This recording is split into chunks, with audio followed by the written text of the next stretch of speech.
سيقول السفهاء من الناس ما ولاهم عن قبلتهم التي كانوا عليها قل لله المشرق والمغرب يهدي من يشاء إلى صراط مستقيم وكذلك جعلناكم أمة وسطا لتكونوا شهداء على الناس ويكون الرسول عليكم شهيدا وما جعلنا القبلة التي كنت عليها إلا لنعلم من يتبع الرسول ممن ينقلب على عقبيه وإن كانت لكبيرة إلا على الذين هدى الله وما كان الله ليضيع إيمانكم إن الله بالناس لرؤوف رحيم قد نرى تقلب وجهك في السماء فلنولينك قبلة ترضاها فول وجهك شطر المسجد الحرام وحيث ما كنتم فولوا وجوهكم شطره وإن الذين أوتوا الكتاب ليعلمون أنه الحق من ربهم وما الله بغافل عما يعملون ولئن أتيت الذين أوتوا الكتاب بكل آية ما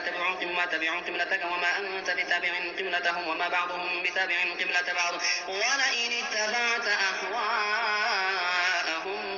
من بعد ما جاءك من العلم إنك إذا لمن الظالمين الذين آتيناهم